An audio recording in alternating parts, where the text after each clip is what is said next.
Good evening, everyone. It is 2 minutes after the hour, so we are going to go ahead and get started with our CETL session tonight. Welcome, everyone. My name is Haley Pessner. I'm the Faculty Support and Development Manager with the CETL here at Ashford University.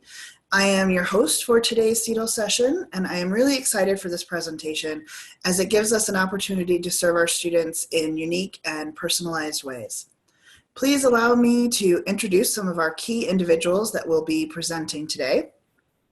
Joining us, we have Kingsley Jackson, Academic Issues Liaison. We also have Matt Galloway, our Student Care Manager. Christina Jaquez, Student Conduct Officer and Deputy Title IX Coordinator. Additionally, we have Kim Cowan, our Student Conduct and Behavioral Intervention Officer. Amy Hill is joining us. She is a Student Dispute Manager. Robin Hart is a Student Dispute Resolution Specialist 3, and Selena Al-Hassan is the Student Dispute Resolution Specialist 1. So before we kick off, just some quick housekeeping. Please make sure that you are selecting all participants and attendees in the drop-down chat menu. This enables everyone to see your questions and your comments. You can feel free to post questions throughout the session, and those will be addressed. And we will also be able to answer questions at the end. Thank you, everyone. And without further ado, I will turn it over.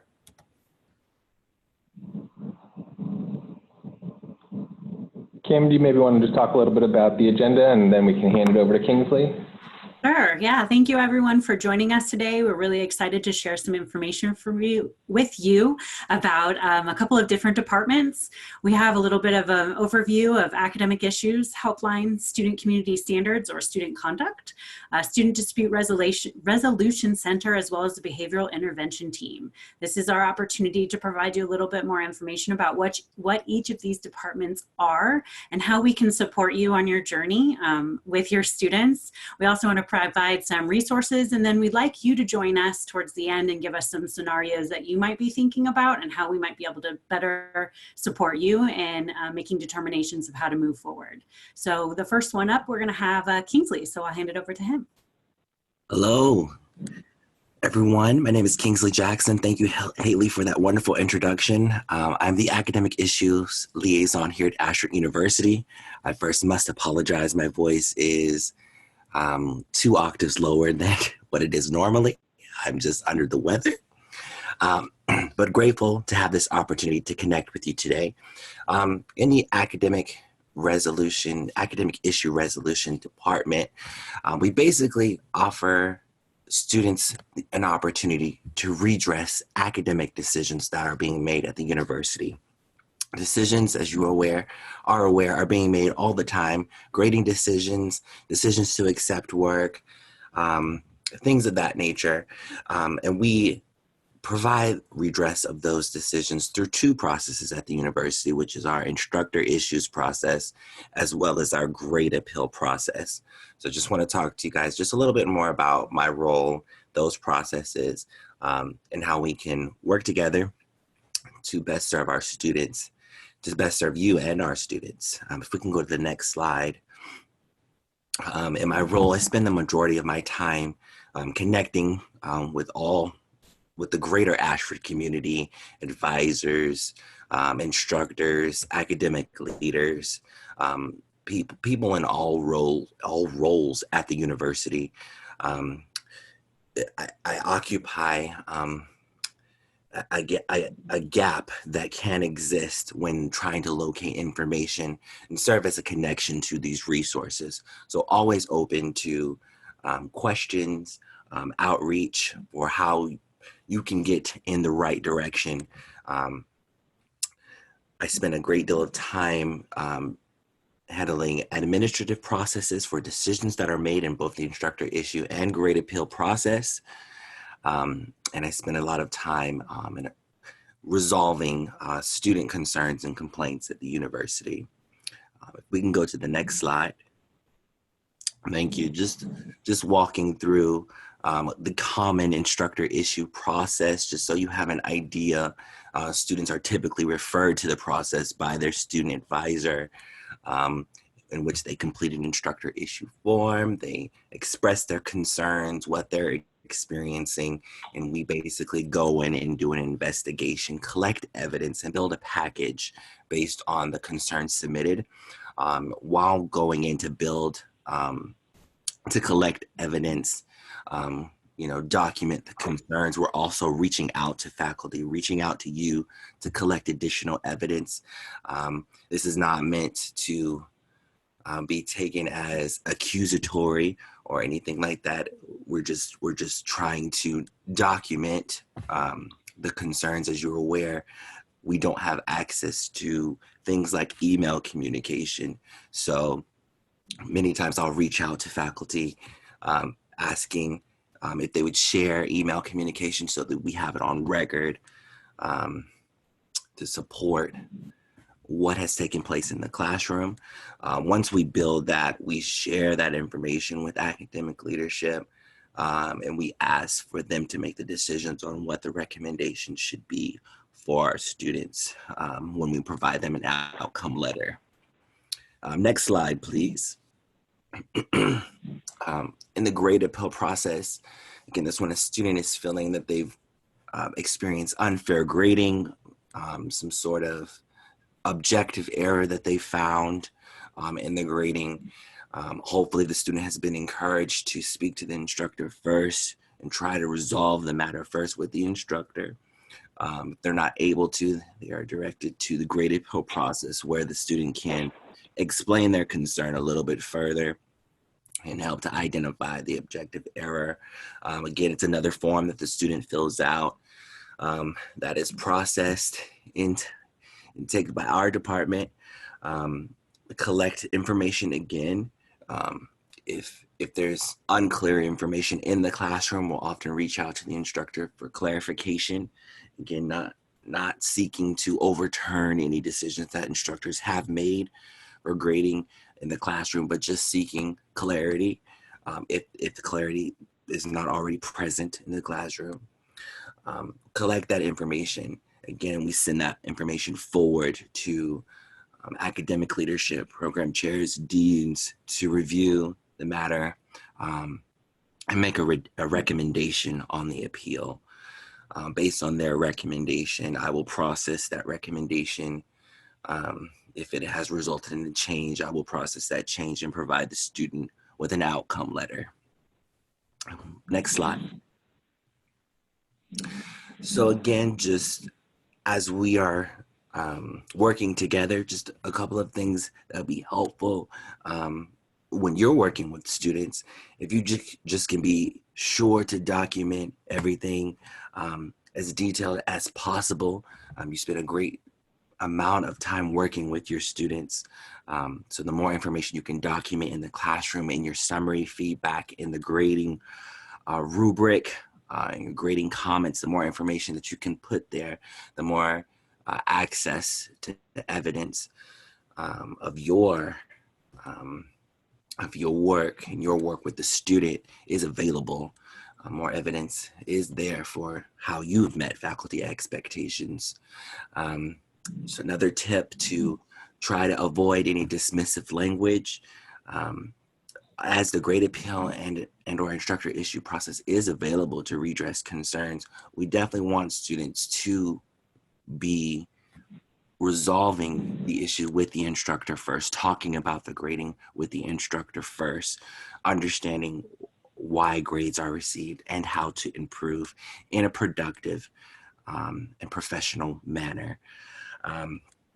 Grading is at the full discretion of the instructor. So taking the ownership of that grading and avoiding dismissive language like, I can't do this, or my hands are tied, things of that nature. If you have concerns about what your abilities are, please reach out. We can always connect you with your FSDA or program chair to let you know the resources that are available. But taking ownership of that grading is a wonderful way to help students find closure on their experience in grading in the classroom. And just being open to data procurement, as I mentioned earlier. There's nothing punitive about this process, nothing accusatory about this process. We're not seeking to find the wrong that happened. We're just looking to substantiate information and collect as much evidence as possible so that a decision can be made if one needs to be made appropriately. And I believe that is the end of my slides. Thank you very much. Thanks, Kingsley. My name is Matt Galloway. I am the Student Care Manager. I'll be talking a little bit about the helpline, but before I kind of go into it, I'd love some audience participation, if you don't mind, in the chat. If you've ever made a referral, can you chat in how you learned about the hardship that your student may have disclosed to you and what the nature of that hardship was? So did it come in an email? Was it about homelessness? Did it come as a discussion post about historical trauma? If you don't mind, and I'll try to have somebody share with me some of the trends they're seeing in that chat as I move forward, but just want to get that out up front. If you don't mind, please go ahead and share that in the chat. So on the screen here is our purpose statement. As you can see, our real emphasis is on supporting students during times of need while addressing first and foremost concerns regarding individual or family safety. With safety concerns kind of prioritized, we then focus on identifying community resources that are responsive to the disclosed impacts. And while we are focused on the individual as a whole through this support, we're also working to address educational impacts from that personal hardship. So just kind of that high level overview, really what our purpose is here. I really like this slide. This is something we created recently to give a bit of a snapshot in time. Did you know about the helpline? We support roughly 1,000 students annually. Support's provided by a small but mighty team of 3 that includes 2 student advocates as well as myself, the student care manager. And in terms of the types of hardships that we see, maybe I'll pause here. Does somebody have chat up? What are you seeing come in? Was there anything? Matt, this how is disclosures? Yep, there's house fires, there's homelessness, there's flooding, asking for extensions due to homelessness, those kind of situations. Perfect, yeah. So as is consistent with what folks are sharing, the most common hardship that we see is related to financial hardship, homelessness, or instability in terms of housing and those basic needs.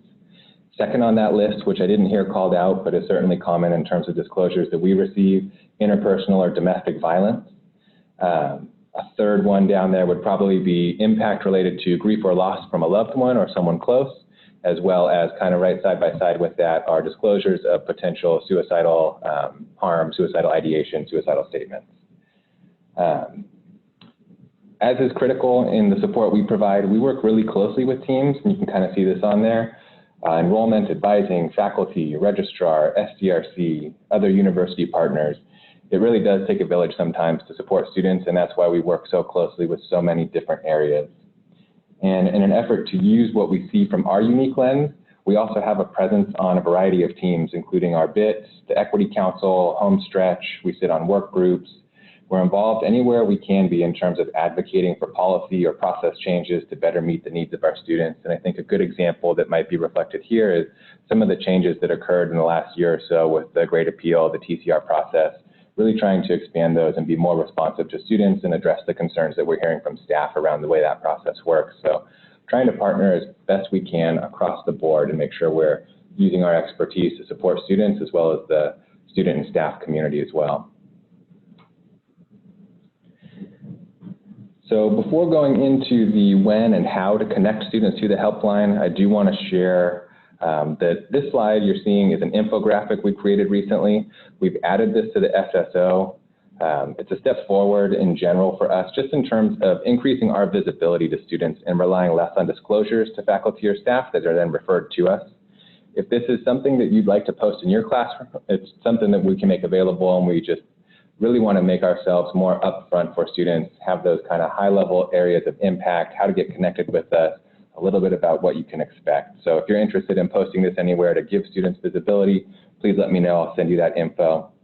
But in terms of what we do at a high level, we offer brief crisis intervention and support for students using a case management model.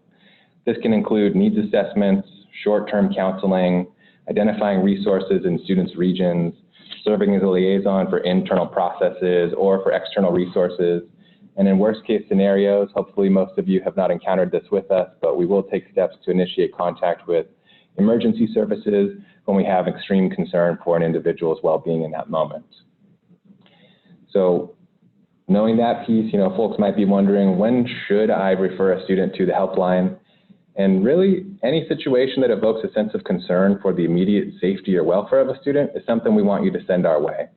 So like I said, disclosures can include suicidal statements, reporting the loss of basic needs. Caveat there, not internet. That's not one that we have the ability to support very well. Pending homelessness kind of ties in with that. That's where the larger level need is, and that's what we work on. Domestic or interpersonal violence, grief is another big one, as I've mentioned. And when we talk about grief, this is more about that when it's affecting daily life. One of our colleagues that's left the university a little while ago used to say, if my grandma is 95 and I expected this loss, that's not the referral. But if I'm telling you that I'm having a hard time getting out of bed because this person meant so much to me and I can't go on, that's when we want that referral. So with grief and loss, it really is about your discretion, but when it does affect daily functioning, please send it our way. So knowing kind of when and how to refer, let's talk about the actual process. Once you receive a disclosure, the first step is to acknowledge and let your student know you'll be reaching out on their behalf for additional support. It's helpful, if it's helpful, or if you're concerned about the reaction to that and informing your student that you're reaching out for them, you can always let them know that you're obligated to initiate referrals upon disclosure of their particular type of impact. Another side note here is when it comes to declined contact, if your student says, I don't want this support, I'm not interested, we still want that referral. And unless it's an issue of immediate safety, that's something we'll honor. Of course, if it's something about safety, concern for someone's well-being in that moment, we're going to have to ignore that request and take some additional steps. But if students are letting us know what's going on, we'd like to ensure that we're documenting our awareness to it, our offering of support, and respecting their request that they have it covered or they're not interested in that additional contact. So once you're ready to make that referral, you've let your student know if you're able to. All you need to do is email help@ashford.edu and include all of the details. We want to know what was specifically stated, any supporting information you're aware of, emails, assignments, discussion posts, where this disclosure really lives. We don't always have access to things, specifically email. We've gotten access to many things over the years, and certainly we'll do our due diligence in finding out what's going on, but any of the detail you can provide us really helps us assess urgency as we prioritize the number of referrals we get across the day. After you've sent that email over, letting us know who the student is, what is going on, and where they're at in their process, you'll typically get a response confirming receipt of that email within a few minutes. But please do look at that referral response because we may be asking you for more questions, letting you know we need some more information, or offering you some additional insight or guidance around why we will or won't be reaching out to that student. From there, we begin our process. You continue to work with the student, and we are parallel in this way. They'll continue to work with you, continuing in their course if they choose to, and we will offer the support that we're able to at the same time. A couple of other notes that I like to share while we're just on this slide. The helpline doesn't expedite financial aid. We can't offer long-term counseling, and we are not 24/7 in terms of our service. On that note, all staff are empowered to dial 911 if you're aware of an imminent safety issue, especially if it's outside of operating hours. And if you're not in the same location as the student, and assuming you do have some details about where this person lives, there are some numbers that you can call to get connected to the dispatch in that student's region. Because if I'm in San Diego and I'm trying to reach someone in Texas and I call 911, I get San Diego 911, and it makes it a bit challenging. Again, if that's a number that you're interested in having, I will be sure to share that with you. I'll also list it here, 800-461-3317. And again, that gets you connected to a dispatch that will route you to that student's region if you do know where they live. Tips from the student advocates in terms of how else can faculty support a student in crisis. Some of these I took from the tips portion of the de-escalation guide, but I think they just speak so clearly to the work that we do. So first and foremost, like Kingsley said, kind of talk it through. I encourage engaging with students about their needs. We won't always know what's going on in their life, and sometimes just talking through the challenge will help with de-escalating.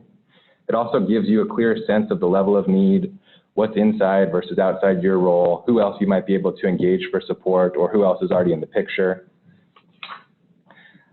I encourage setting clear expectations. When we're in crisis, and I'll speak for myself, I'm just trying to make it work in that moment. So on the flip side of that, when I'm supporting someone that I know to be in crisis or believe to be, I like to begin with empathy, but also try to set clear expectations around what behaviors are of concern, what I can and can't do to assist, and really stay true to those messages. And last but not least, take your time. Unless it really is that issue of imminent danger, take a break before engaging with an escalated student. Collaborate. It's a great opportunity to engage someone else. Hey, this is what I'm seeing. This is what I'm working through. How does it look to you? Kind of gives us that chance where we can recognize we're working with someone who is escalated or who has a high level of need and still be able to offer care while maybe not enabling behaviors as ongoing. So take our time, engage with care, and then consult and get that support. So this also gives our students a chance to use their own resources. And ideally, when we get that chance to re-engage with them, we're in a clear space where we can partner together in resolving whatever the issue at hand may be. With that, I'm going to turn it over to our Student Community Standards team. Matt, just so you know, in the chat, a lot of people are asking for that infographic. Yes, absolutely. I will be sure to send that out. And I wonder, we'll circle back on that to find the best way to get it to everyone. Well, good afternoon or evening, everyone. This is Christina Jaquez. I am one of the student conduct officers, one of two in our office. So this is our mission. We educate and support the members of the Ashford University community through developmental opportunities that address individual needs, ensuring all act in accordance with the values of integrity, fairness, respect, community, and responsibility. Next slide. And so the goals of our process are really to comply with legislation, ensure that there's a fair process, and that we follow our catalog and we do what we say we're going to do. We protect the integrity of the community by responding to allegations and hopefully preventing inappropriate behavior. And then really serving the developmental needs of our individual students through sanctioning and developmental student conduct process. And so I won't go through each of these, but you see our 5 standards here. And the stars are really probably the most common things you all might kind of have come across your desk. So integrity, obviously academic integrity violations. We do have an academic integrity team, and then egregious cases or usually like 3rd or 4th instances are sent to the student conduct office, and we handle it through our process. Sharing and taking of passwords. This might come up if you have a student who tells you or maybe discloses to you accidentally that they had their brother submit the assignment, that's why it was late, or that's why it was plagiarized. And so we know that they're sharing and taking of passwords there. We would like to know about that because that does students certify that they're the ones logging into their classroom. So when they're doing that, there's some definite conduct concern there. And then disruption is kind of our objective standard of if students are misbehaving essentially. Rudeness is not a conduct violation, but when students get disruptive to the point where faculty and staff are unable to teach or advise the student, then we tie it to disruption, which is a very objective standard. And then you can kind of see the rest there.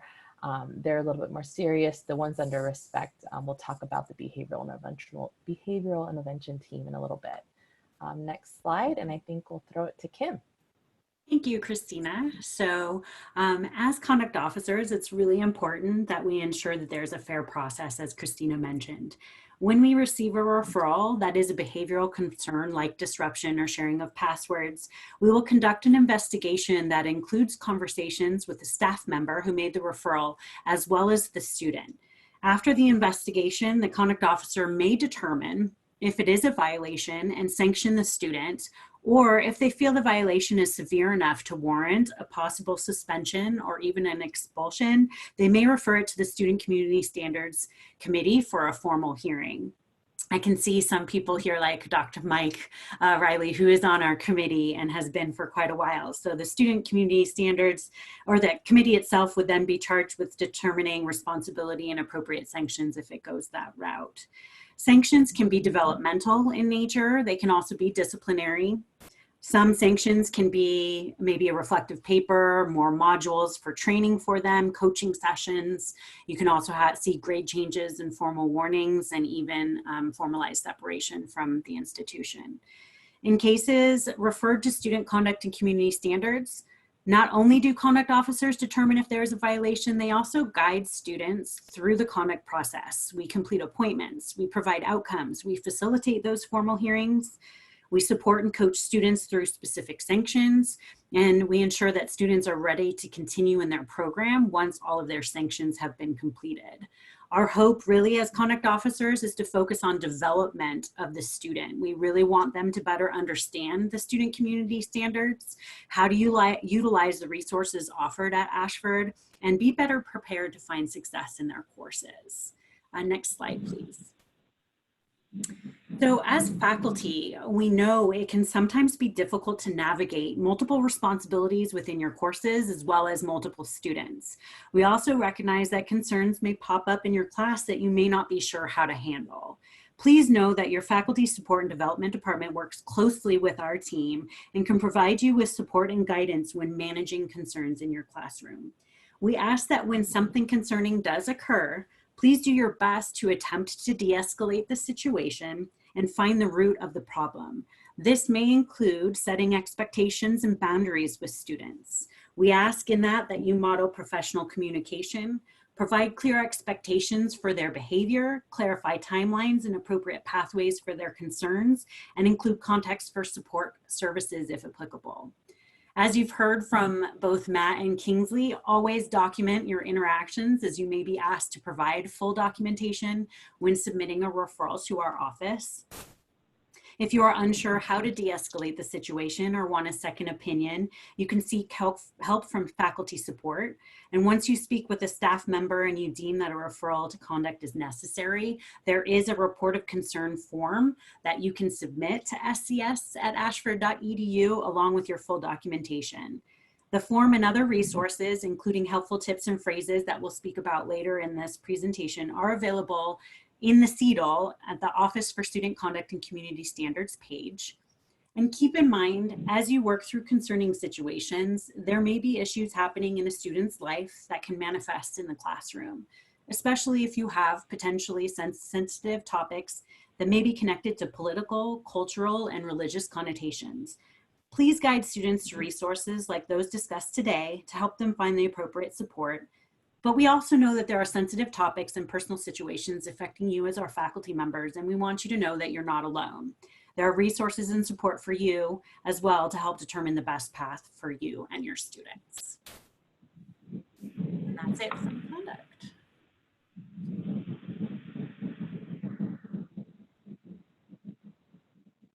Hi, good afternoon.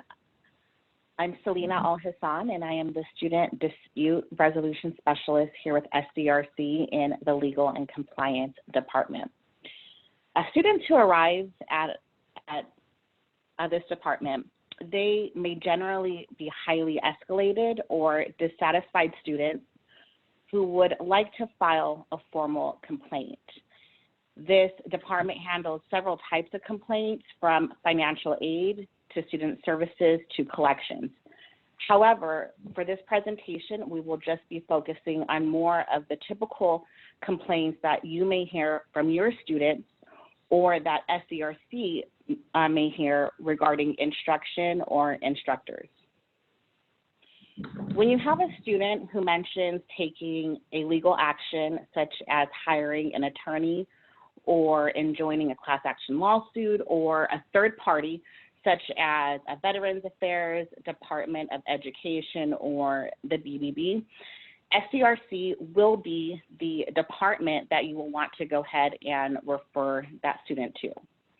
In addition, if you have a student who is alleging discrimination, technical issues, accommodation adherence, they would also be referred to our department. Next slide, please. When a student is referred over to the Student Disputes Resolution Center, they come in through an online form. Sometimes the students will directly email, they may have went on Facebook, or even left our department a voicemail. When they come through, I do see every single complaint, and what I determine is if their complaint is eligible for the grievance process. Some are not, some are. In this scenario, I'm going to go ahead and give 3 examples of scenarios that are eligible and would be at that point referred to step 2. So one of the first examples is a student asserts he has experienced numerous technical issues in his Gen 102 course, which caused him to fail and retake the course. The student is requesting our department to waive the charges for his Gen 102 course. Another issue may be that the student asserts that his instructor was grading him harshly due to him being African American, and that caused him to practically fail the course. He feels he should not be responsible and therefore wants his tuition and fees waived. Another one would be a student may be complaining and filing a dispute on the basis that the instructor did not offer the ability to submit an assignment according to his authorized accommodation for his disability. And in that case, he is requesting to waive that course cost. So those are complaints that we would go ahead and refer to the step 2 of the grievance process, which is something that Robin would go ahead and review. Okay, great. Well, I am going to jump in. Actually, can you go back to the, oh yeah, there we go. There, Which one do you want, Robin? That slide, thanks, Matt. So I'm going to jump in. So Selena said she and her team will do step 1. And then my name's Robin Hart. I'm a student dispute resolution specialist. And this is where I would jump in. So if the case is determined that it needs to go to step 2, which is grievance resolution, the case is assigned to a student dispute resolution specialist who will conduct an investigation. So per the university catalog, this is a 30 business day process. So once the case is assigned, interviews are conducted. So that's typically the specialist reaching out to the student just to see, from their perspective, what happened. The specialist will gather information from university systems, looking through Campus View, going into the classroom, interviewing relevant staff and so forth. And then once all the findings of the investigation have been found and documented, a written response will be issued to the student. And that all happens within 30 days. Occasionally, a student will not be satisfied with the outcome of their resolution or outcome of their grievance. And so that is when they can go to step 3. Again, this is all in the university catalog, but step 3 is a presidential appeal of step 2. So again, they're not satisfied with the outcome. And so they must file this presidential appeal listing one of the grounds below there that are listed on the screen there. So if the threshold is met, if one of those grounds has been met and that's reviewed by our department's management, then it will be sent along to Dr. Swenson for a final determination. Next slide, Matt. So what we wanted to do today from our department's perspective is to give folks on the line an idea of typical cases that would involve faculty. So most likely it would be an allegation of discrimination made by a student against an instructor. And so the process is the same. I mean, the university treats allegations of discrimination very seriously, as we do all allegations brought to our department. But the process is, the student will make that allegation of discrimination. Again, we as the specialist will contact the student, conduct an interview with them, reach out to the instructor, also conduct an interview. This can be either via email or phone. And then any relevant staff that might have some more information about kind of what happened. Again, we're gathering information, trying to figure out if we can kind of get a bigger picture to see if the student's allegation is founded. So this can also include reviewing coursework, working with, I work closely with Kingsley to look at faculty communication, expectations, see, if it was consistent among other students in the course, And again, really just gathering that information. Once everything is found, then the specialist will present the findings to a university deliberating body. At that point, a response is issued to the student. So again, similar to the process for other complaints, a letter will be sent to the student kind of outlining what was found and if there's any resolution that can be reached. Next slide. Finally, we wanted to leave everybody with some helpful hints. So, the Student Dispute Resolution Department, people tend to think, oh, this is where everyone's coming. They have all these complaints. And it is true, that's what we're doing, but we are here to help the university community as a whole. We really want to take students' complaints, figure out what happened and to see if we can, make the student whole again with the interest of the university as well. So, if you are contacted, please note, we are just neutral fact finders. So, part of my job is to obtain information that's relevant to the allegation. So if you're contacted, please make sure to answer all questions, provide as much detail as possible. I know some of the previous departments were talking about this as well. If you have any supporting documentation, emails, texts, discussion posts that you think are relevant to the allegation, then please forward those along to the specialist who contacts you. And finally, just answer everything in a timely manner. Again, these are also have to be conducted within that 30-day time frame. So we want to really provide timely responses to the students. So it's important that we gather all of this information so then we can make a determination. And that's it.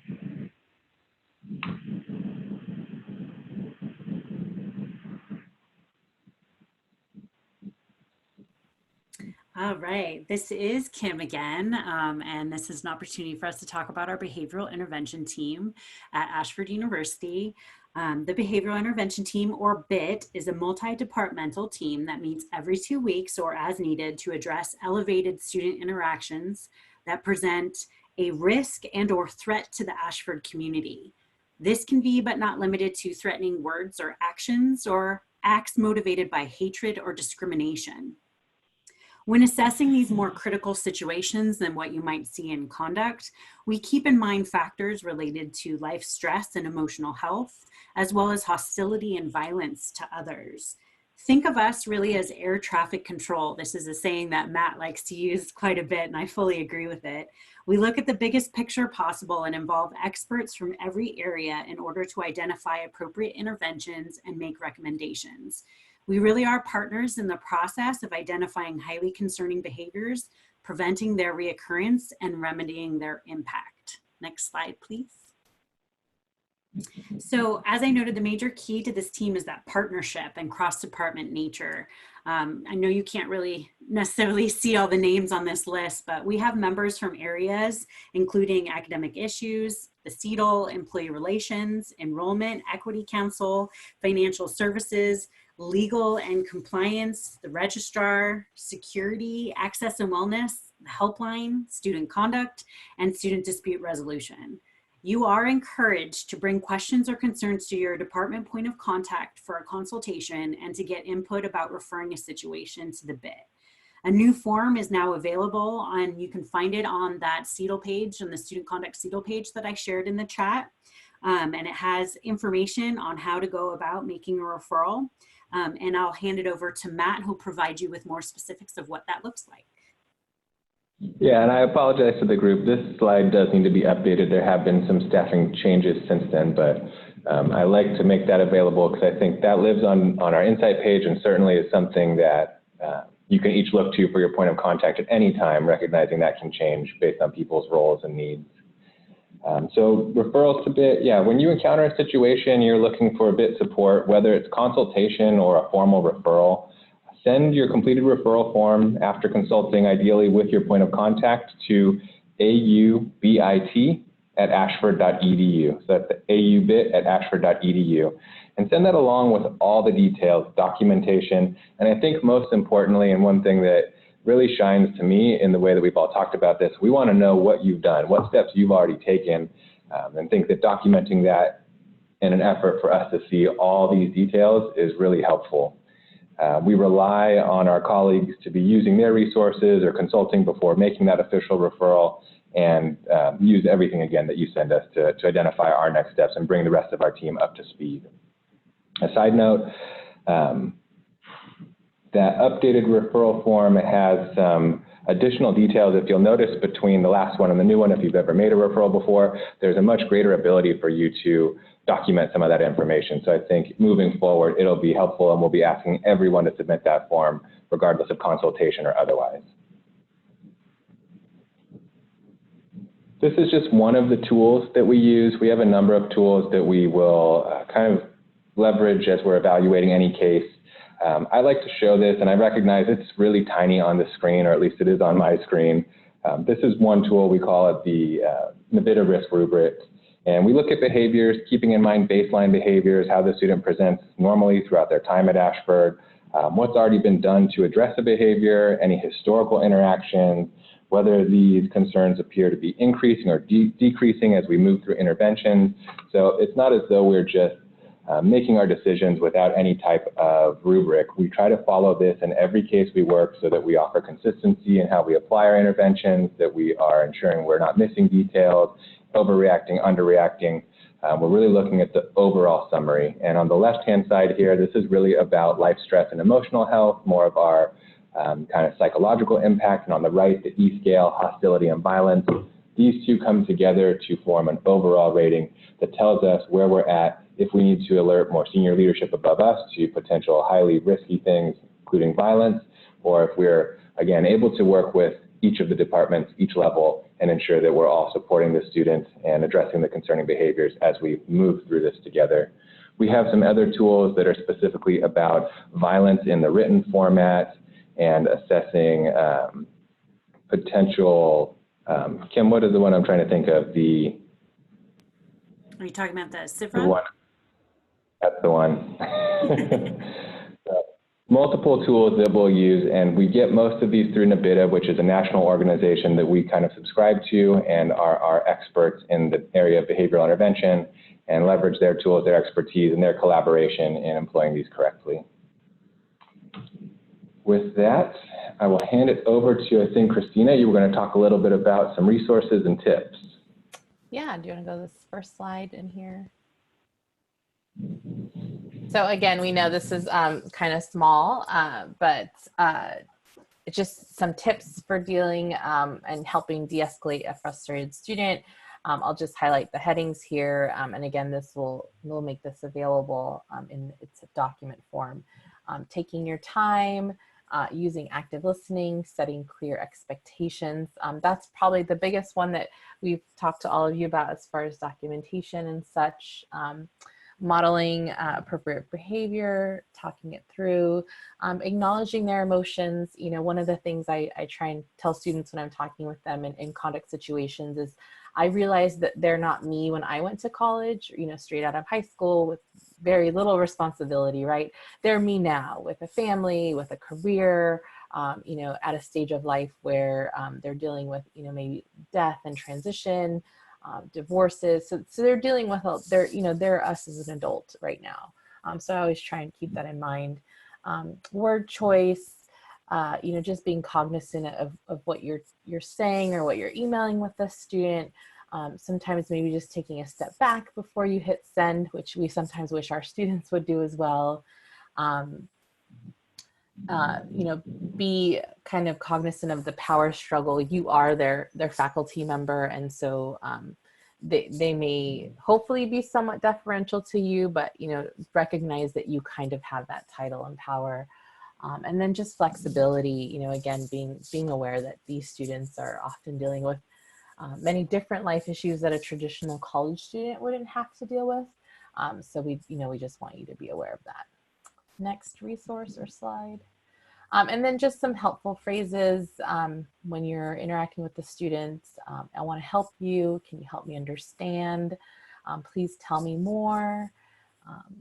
You know, here's my contact information. I don't have the answer now, but can get back with you. You know, do you have a contact you're working directly with? So sometimes it's guiding them back to their advisor, maybe their access and wellness counselor. You know, I can see where you're coming from. Let me know you know, what I can do to follow up or what I can find out. I'd like to help you, you know, find a solution. Sometimes just reiterating to the student, I'm here to help, you know, really can kind of de-escalate them and hopefully get them to understand that, you know, you're their faculty member, and while you may not have the answer, you do want to try and help them. If, you know, if they have any other questions, providing them contact information. And then just, you know, if it doesn't de-escalate, being okay with maybe not responding right away. We tell advisors, you know, feel free to disconnect the call, maybe scheduling an appointment at a later time when they're able to speak with you, you know, in a more calm state. So always feeling empowered to kind of disconnect the communication with when needed. And then in your guys' case as faculty, maybe reaching out to the CETL and faculty support and or your program chair.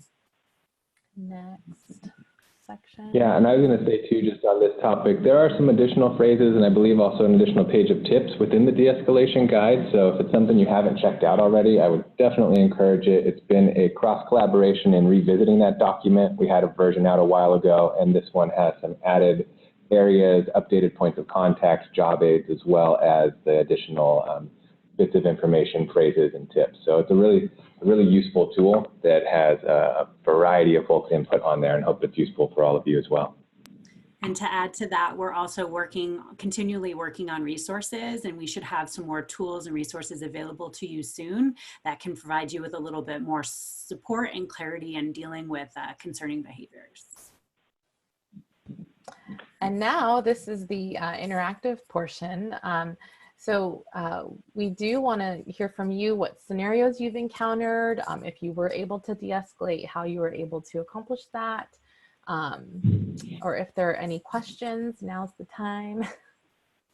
We'll give people just a little bit of time to type in the chat.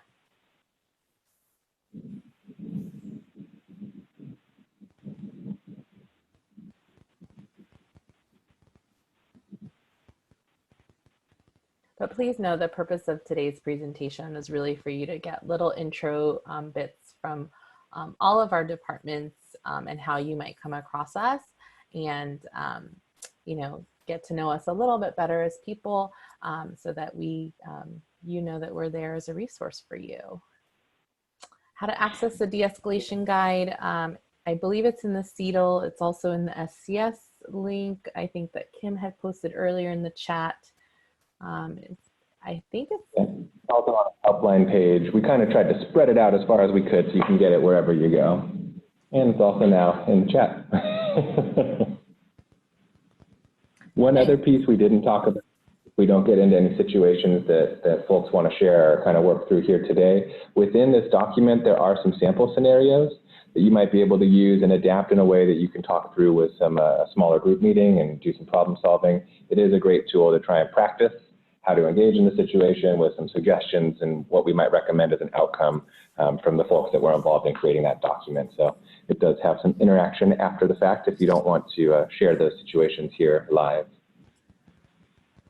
Yeah, and Claire is just sharing that she was the lead faculty for a course and did some review. And so some of you all may, either through maybe the SDRC process or through Kingsley's academic issues resolution process, be contacted if you are lead faculty or chair on a course. Any other questions or any other scenarios anyone wants to share? All right, well, I mean, everyone's thanking us. We thank you for showing up on your holiday week. Haley, I don't know if there's any other closing things you need to say. Sure, I just wanted to give everyone plenty of opportunity to type into the chat, but it looks like we are closing down. So thank you again to everyone, and a special thank you to our presenters today. This presentation will be posted in the professional development section of the CETL for future reference. And I just ask that you keep an eye out for information about the December 2019 CETL session. It'll be the last CETL session of this year. And we will be led on a deep dive into the Canvas classroom and look at some updates from 2019. We will talk about early findings from the recent classroom satisfaction survey that is being sent out to faculty. And we will also be able to provide faculty with more information about participating in the Canvas community. And we'll look at some upcoming enhancements to the classroom. So that'll be a great way to end the year for our CETL sessions, and be on the lookout for more information. Thank you, everyone.